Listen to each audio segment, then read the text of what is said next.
Assalamualaikum warahmatullahi wabarakatuh. Saya ingin bicara langsung dengan Bapak Jenderal Luhut Binsar Panjaitan dan juga Dr. Ali Mukhtar Ngabalin. Pak Luhut yang saya hormati, perkenalkan Pak, saya nama Yudi Pramuko, putra saya 4 Pak. Dan pekerjaan sehari-hari saya adalah tukang donat dan saya dorong gerobaknya itu sendiri. Kemudian saya juga mahasiswa Ma'had Utsman bin Affan di Bambu Apus Pak, tempat lingkungan para jenderal kita. Dan saya kos di sana di Palem Kartika, tentu Bapak tahu. Senin, Selasa, Rabu, Kamis, Jumat saya kuliah bahasa Arab dan Sabtu Minggu saya keliling. Saya lewati kantor Nasdem di situ, saya lewati kantor Hanura, dan saya tahu itu rumah Pak Trisno misalnya. Ya. Dan saya baru usia 56 kemarin, 2 tahun lalu saya belajar bahasa Arab di sana.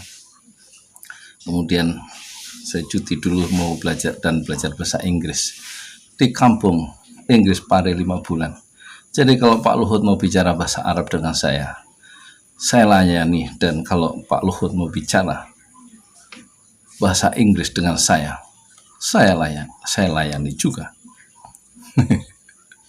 Tapi bukan itu Pak. Tema saya tentang Pak Said Didu.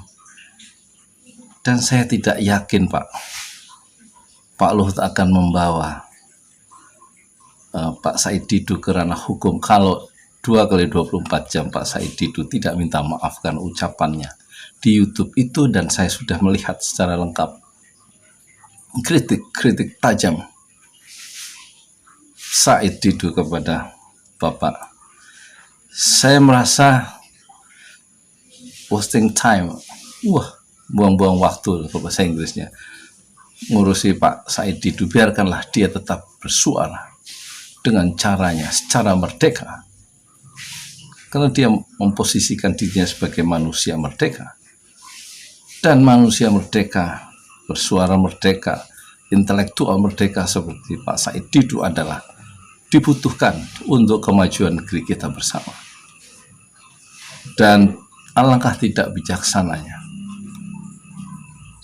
Bapak Luhut mempersoalkan hal-hal yang tidak terlalu mendasar, karena perbedaan perspektif adalah kondisio sine qua non, syarat mutlak bagi kemajuan sebuah negeri. Dan tentu Bapak ingat ucapan dari Presiden kita yang kedua, B.J. Habibie. Tentu Bapak ingat tahun 2000, kata B.J. Habibie, penjara bukan tempat orang yang berbeda pikiran, tapi penjara adalah orang yang berbuat kriminal. Pak Said Didu adalah orang yang bisa memberikan side argumen tandingan terhadap kebijakan politik yang Bapak buat, dan itu kebijakan politik menyangkut keselamatan dan kesejahteraan seluruh penduduk negeri. Dan pada posisi itulah kita meletakkan Said Didu untuk enrichment, memperkaya perspektif kita, memperkaya gagasan kita, memperkaya cara pandang kita di dalam mengelola kekuasaan. Oleh karena itu, saya punya proposal mini Pak kepada Bapak. Pertama, hendaklah dihentikan dulu wacana pemindahan ibu kota Indonesia ke Kalimantan di saat krisis kemanusiaan yang besar sekali dengan dampak dari COVID-19. Prioritas pertama dan prioritas yang dipertajam adalah memenangkan bukan proyek yang berkolaborasi dengan investor, tapi yang pertama di saat-saat ini adalah memenangkan pertarungan kita untuk menjunjung nilai-nilai kemanusiaan yang harus diutamakan tentang keselamatan bangsa Indonesia supaya tidak terlalu banyak korban. Karena saya sudah membaca Jerusalem Post hari ini, hari Kamis kemarin, dan konon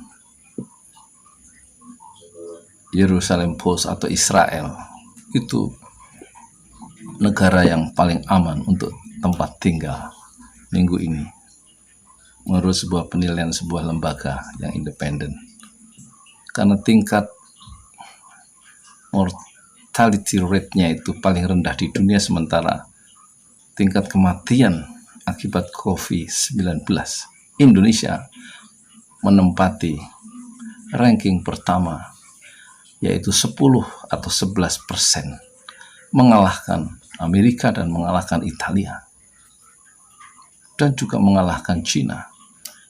Jadi kita sebenarnya sedang berada dalam situasi berbahaya. Alangkah indahnya kalau seluruh energi bangsa, pikiran bangsa itu ditumpahkan untuk menekan penyebaran virus corona dengan cara melakukan satu pembatasan sosial yang ekstrim. Kalau Pak Luhut tidak berkenan menggunakan karantina wilayah Jabodetabek, karena ucapan-ucapan di YouTube yang saya lihat bahwa tidak ada larangan resmi pulang kampung atau mudik, itu sungguh satu kebijakan yang menurut hemat kami, menurut hemat saya adalah keliru, karena akan menyimpulkan rakyat di bawah bahwa mudik dibolehkan karena tidak ada larangan resmi, dan itu berarti konsekuensi logisnya terjadi migrasi yang besar-besaran ke seluruh pembuluh-pembuluh desa-desa kita yang terhalus bagi tumbuhnya secara merata dan meluas virus corona. Saya Yudi Pramuko, tukang donat dari Parung YouTuber, tertua di semesta fasbir, sabron jamil, bersabarlah dengan kesabaran yang indah. Assalamualaikum warahmatullahi wabarakatuh.